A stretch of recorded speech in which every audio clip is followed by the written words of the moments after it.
मैं मूलचंद सहायक आचार्य समाजशास्त्र श्री प्रताप सिंह बारठ राजकीय महाविद्यालय शाहपुरा जिला भीलवाड़ा में कार्यरत।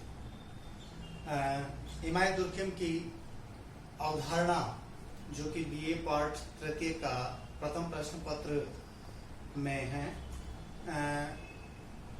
सामाजिक एकरूपता या सामाजिक सुदृढ़ता। चूंकि सामाजिक एकता के जो है दो प्रकार इसमें इमाय दुर्गम ने बताए हैं, एक तो यांत्रिक एकता और एक होती है सावयवी एकता। यांत्रिक एकता में आदिम, प्राचीन या सरल समाज के अंतर्गत पाई जाती है, जिसका मुखिया वंशानुगत होता है और ये कबीले के रूप में हो सकता है, एक समुदाय के रूप में हो सकता है, एक मैकेनिज्म के रूप में जो है व्यक्तियों के संबंध होते हैं। दूसरी ओर सावयवी एकता होती है।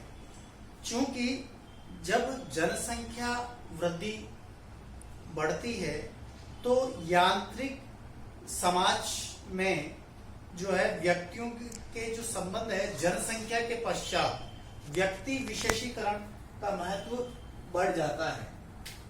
यानी कि सावयवी एकता में व्यक्ति का विशेष महत्व होता है, जहां यांत्रिक एकता में समाज का विशेष महत्व होता है, व्यक्ति का महत्व नहीं होता है। वहीं सावयवी एकता में व्यक्ति का महत्व ज्यादा होता है। इसका कारण है क्योंकि इसमें श्रम विभाजन में विशेषीकरण को महत्व दिया गया है, स्पेशलाइजेशन महत्वपूर्ण होता है। यह कंसेप्ट इमाय दुर्गम ने सावयवी इस रूप में कहा कि एक शरीर जो है एक मैकेनिज्म की बाती मतलब सभी इकाइयां इसके अंतर्गत सावयवी एकता में इस रूप में नजर आती है कि शरीर की विभिन्न इकाइयां जैसे हाथ, पैर, नाक, आंख, कान, ये सारी इकाइयां शरीर के साथ में जुड़ी होती है। हाथ का कार्य केवल हाथ ही करेगा, मुंह का कार्य केवल मुंह ही करेगा, आंख, नाक, कान ये सभी अपने अपने कार्य करते हैं और ये शरीर के साथ जुड़ने पर उनमें एकता होती है। इसे सावयवी एकता कहते हैं क्योंकि ये सभी अलग अलग क्षेत्र में हैं। जैसे हाथ का कार्य अलग है, मुंह का अलग है, आंख का अलग है, नाक का अलग है, कान का अलग है। तो ठीक उसी प्रकार श्रम विभाजन के दौरान व्यक्तियों के कार्य भी भिन्न भिन्न हैं और वो सभी अपने कार्य क्षेत्र में दक्ष हैं। जैसे हम ये कहते हैं हवाई जहाज का निर्माण करना है, तो हवाई जहाज में अलग अलग कंपनियां काम करती है। जैसे उसका इंजन अलग कंपनी बनाएगा, वहां के व्यक्ति अलग हैं। उसका पहिया अलग कंपनी काम कर रही है, उसके नट बोल्ट अलग हैं, उसकी बाहरी आवरण है वो अलग है, उस पर कोटिंग जो हो रहा है वो अलग लोग कर रहे हैं। तो यहाँ ये सारे एक दूसरे को जानते नहीं हैं, लेकिन जब असेंबल होता है सारा तो उसमें एकता नजर आती है, वही सावयवी एकता है। इसका मतलब यह है कि व्यक्ति का महत्व यानी इसमें दक्षता महत्वपूर्ण है, व्यक्ति का महत्व ज्यादा हो जाता है और ये श्रम विभाग आधुनिक समाज की देन है। यानी कि सावयवी एकता जो है वो आधुनिक समाज या जटिल समाज या औद्योगिक समाज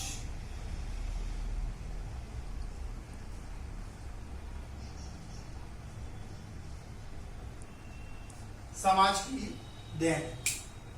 तो कहने का मतलब यही है कि सावयवी एकता में जो सामाजिक संबंध हैं वो संबंध बिल्कुल अमूर्त हैं। यहां पर सभी व्यक्ति एक दूसरे को जानना आवश्यक नहीं है। जैसे हवाई जहाज के पंख का निर्माण किसने किया, किस कंपनी में होके आया, वहां के व्यक्ति उसके पहिए के निर्माण करने वाले, बनाने वाले जो लोग हैं उनसे प्रत्यक्ष रूप से कांटेक्ट में नहीं है, वो जानते नहीं है। परंतु जब असेंबल होता है हवाई जहाज का तो वो पूरी एकता के रूप में नजर आता है, भाई ये हवाई जहाज है। लेकिन इस हवाई जहाज में अनेक कंपनियों का योगदान होता है। जिन कंपनियों का योगदान हवाई जहाज में रहा है वो सभी अपने अपनी इकाइयों में दक्ष है, अपने कार्य क्षेत्र में दक्ष है। इसीलिए ये आधुनिक समाज या जटिल समाज की एक महत्वपूर्ण विशेषता बन गई है। तो कहने का मतलब सावयवी एकता जो है वो यांत्रिक एकता के बिल्कुल विपरीत है। यांत्रिक एकता में प्रत्येक व्यक्ति को जानना आवश्यक है, यानी एक दूसरे को अच्छी तरह से जाना जाता है, और यहां पर आवश्यक नहीं है। अगर हम सावयवी समाज की बात करें तो इसके अंतर्गत जो है इसमें कुछ विशेषता प्रकट होती है। सावयवी समाज की विशेषता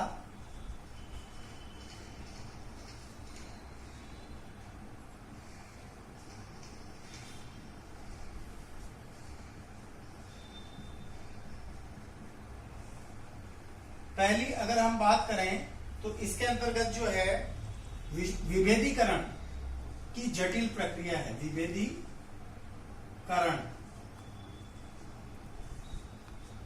की जटिल प्रक्रिया। देखिए इसमें हर व्यक्ति का कार्य क्षेत्र अलग अलग है और यह श्रम विभाजन के फलस्वरूप, और श्रम विभाजन क्या होता है, जैसे कार्यों का बंटवारा कर देना। जो कार्य जिस व्यक्ति को दिया गया है वह उसी कार्य में दक्ष होगा, उसे कोई दूसरा कार्य नहीं दिया जाएगा। तो परिणाम स्वरूप वह अपने कार्य क्षेत्र में जो है वो दक्ष हो जाएगा। इसीलिए ये विभेदीकरण की एक प्रक्रिया है। इसके अलावा अगर हम ये कहें कि जैसे दिल्ली का स्थान, दिल्ली में जो काम हो रहा है वो जयपुर में नहीं, जयपुर का भीलवाड़ा में नहीं, भीलवाड़ा का कार्यक्षेत्र जयपुर के कार्यक्षेत्र से भिन्न है और दिल्ली का अलग। हम विभेद कर सकते हैं भाई कि ये मेट्रोपॉलिटन सिटीज है दिल्ली, वहां की किस प्रकार की व्यवस्था हो सकती है, फिर जयपुर की अलग है, इनमें विभेद कर सकते हैं हम। ठीक उसी प्रकार से सावयवी एकता के अंतर्गत हम विभेदीकरण, चूंकि यह श्रम विभाजन के दौरान हुआ है और श्रम विभाजन विभेदीकरण की प्रक्रिया, विभेद करना, कार्यों में विभेद करना, फलाइए फलाइए फलाइए, कार्यों में विभेदीकरण। दूसरी बात अगर हम कहें तो इसमें समाज में अन्योन्याश्रितता में वृद्धि, अन्योन्या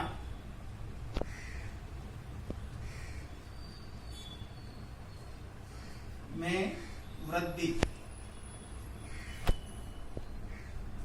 अन्योन्याश्रितता का मतलब यह हो गया कि देखिए कोई भी व्यक्ति परिपूर्ण नहीं है इस संसार में। अगर ये कहे कि अहम ब्रह्मास्मि, मैं ही ब्रह्म हूं, यानी अब मुझे किसी चीज की आवश्यकता नहीं है, तो हम आज के समय में ये कह सकते हैं कि प्रत्येक व्यक्ति कंप्लीट नहीं है। वह किसी न किसी रूप में दूसरे व्यक्ति पर निर्भर रहना, चाहे वह इकोनॉमिक रूप से अगर है, उसे व्यवसाय करना है तो उसे दूसरे व्यक्ति पर निर्भर रहना पड़ेगा। राजनीतिक क्षेत्र में है तो भी दूसरे क्षेत्र पर दूसरे व्यक्तियों से निर्भर रहना पड़ेगा। अगर मैं शिक्षक हूं तो मुझे विद्यार्थियों पर निर्भर है, विद्यार्थी मेरे ऊपर निर्भर है।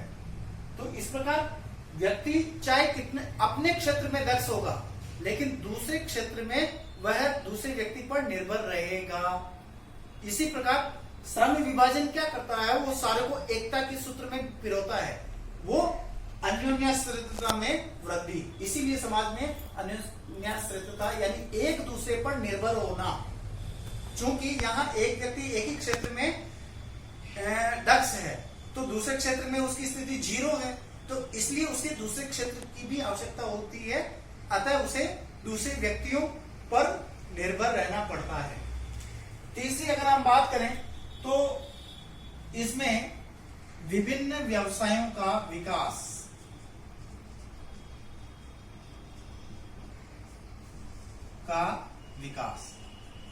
श्रम विभाजन के कारण, चूंकि यहां सावयवी एकता तब होती है जब विभिन्न, यहां यह देखा जाता है कि आधुनिक जटिल समाज में जो है आवश्यकताएं अनगिनत है और उन आवश्यकताओं की पूर्ति के लिए व्यक्ति को कार्य करना पड़ता है, और किस प्रकार की कौन सी आवश्यकता है उसी आवश्यकता की पूर्ति के लिए उसको वैसा ही कार्य करना पड़ता है। अगर मान लीजिए जैसे मुझे कलम की जरूरत है, मैं घर पे कलम नहीं बना सकता है, तो मुझे मार्केट में कलम लेना पड़ेगा। लेकिन मार्केट में भी व्यक्ति नहीं बना सकता, तो वो जो कंपनी बना के दे रही है वो वहां पहुंचाएगी।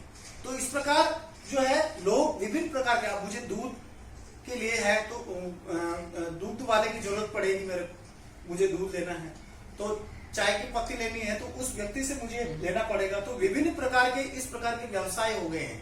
मान लीजिए मुझे बाइक चलानी है या कार चलानी है, तो कार लेनी है तो पहले तो मुझे कार सीखनी पड़ेगी। जो प्रोफेशनल ड्राइवर है उससे सीखूंगा, मैं अपने आप में कंप्लीट नहीं हूँ। इसीलिए यहाँ कहा गया कि विभिन्न प्रकार के जो व्यवसाय, डॉक्टर है, जब मान लीजिए कोई व्यक्ति बीमार हो गया है तो उसको हॉस्पिटल के लिए डॉक्टर के पास जाना ही पड़ेगा, इलाज के लिए हॉस्पिटल में जाना पड़ेगा, तो वहां अलग व्यवसाय है, दुनिया भर के व्यवसाय, और सभी व्यक्ति अपने अपने व्यवसाय में दक्ष है। इसलिए सावयवी एकता में जो है देखा जा सकता है, सावयवी समाज में विभिन्न प्रकार के जो है व्यवसाय है उसका विकास इसमें देखने को मिलता है। चौथी बात अगर हम कहें तो सामूहिक प्रतिनिधान की बात आती है। सामूहिक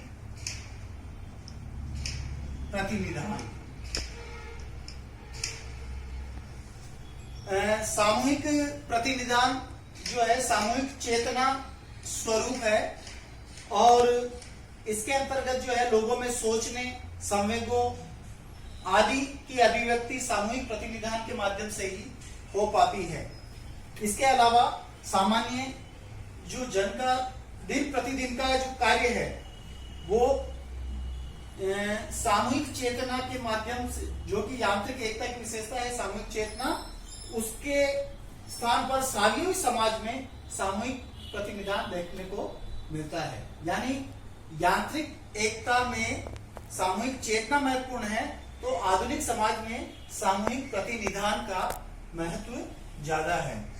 पांचवी अगर हम कानून की बात करें तो इसमें प्रतिकारी, जो कि सावयवी समाज है, यहाँ प्रतिकारी कानून देखने को मिलते हैं, जहां दमनकारी कानून में व्यक्ति को दंडित किया जाता है, दंड दिया जाता है, और इसमें ये विश्वास किया जाता है कि दंड के द्वारा व्यक्ति में सुधार हो जाएगा। लेकिन प्रतिकारी कानून दंड को आवश्यक तत्व नहीं मानते हुए उसमें सुदृढ़ रूप से सुधार की बात की जाती है। कहने का मतलब यही है कि नागरिकों का सामान्य जीवन में पुनर्स्थापन की बात करता है प्रतिकारी कानून। और छठी यदि हम बात करें तो आर्थिक संगठन की बात करें, चूंकि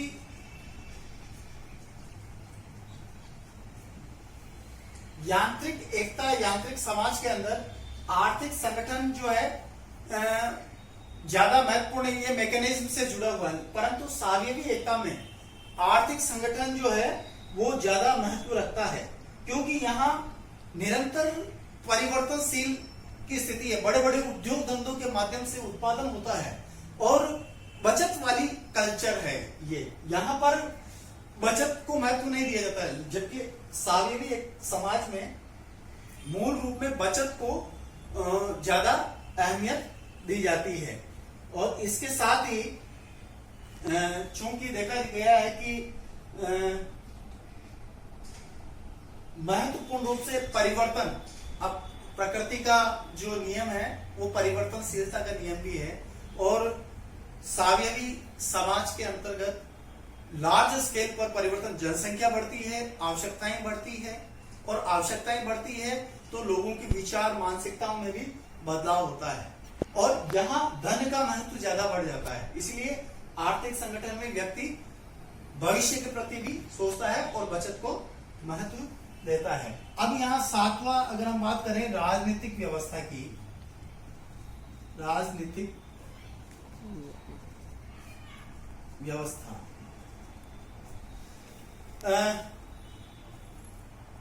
यहाँ यांत्रिक समाज के अंतर्गत मैंने यही बताया कि केवल एक व्यक्ति के अंदर व्यवस्थापिका, कार्यपालिका या न्यायपालिका, यानी सभी शक्तियां एक व्यक्ति में निहित है। कभी लोग नियम भी वही बनाएगा, कानून को लागू भी वही करेगा, निर्णय भी वही लेगा। लेकिन यहाँ पॉलिटिकल सिस्टम के अंतर्गत अगर हम बात करें तो यहाँ बैलेंस ऑफ पावर पाया जाता है, यानी शक्तियों का पृथक्करण किया गया है। व्यवस्थापिका का कार्य, कार्यपालिका और न्यायपालिका, तीनों शासन के जो अंग है वो अलग अलग दिखाई देते हैं और स्वतंत्र है, एक दूसरे पर नियंत्रण नहीं है। तो इस प्रकार आधुनिक समाज की एक महत्वपूर्ण विशेषता ये राजनीतिक व्यवस्था रही है। और आठवीं बात करें हम धार्मिक संगठन की।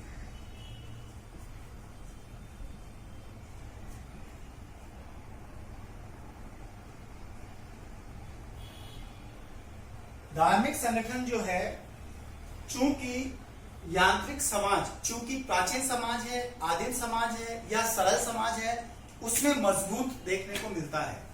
यहाँ धर्म, चूंकि इमाम दुर्खिम ने कहा कि ऑस्ट्रेलिया की अरुंडा जनजाति में टोटमवाद की प्रथा है जो धर्म का प्रारंभिक स्वरूप है, यानी जाड़ भूख जादू टोना ये सारे यांत्रिक समाज में देखने को मिलता है। लेकिन आधुनिक समाज चूंकि कार्य और कारण पर बल देता है, यह रूढ़िवादी और अंधविश्वास को नहीं मानता है, इसीलिए जो धार्मिक संगठन है उसमें तत्वों का ह्रास हो जाता है। सावीय समाज यानी कमजोर हो जाता है, इतना मजबूत नहीं होता है आधुनिक समाज में जितना कि यांत्रिक समाज में धार्मिक संगठन मजबूत होता है। इसलिए कहा जा सकता है कि रूढ़ियां, परंपराएं, इसका महत्व धीरे धीरे लचीले हो जाते हैं, कमजोर हो जाते हैं। लोग तर्क के आधार पर जो है धर्म को देखने का प्रयास करते हैं। अगर धर्म है तो उसमें तर्क देखा जाता है, तर्क की कसौटी पर यदि नहीं है तो इसके जो तथ्य है वो शिथिल हो जाते हैं, यानी कि लोग जो है उनका विश्वास इन पर कम हो जाता है। तो इस प्रकार कहा जा सकता है कि इमाम दुर्खिम ने जो है एकता की बात कही थी, यांत्रिक एकता और सावयवी एकता। यांत्रिक एकता आदिम समाज में है जबकि सावयवी एकता आधुनिक समाज की देन है।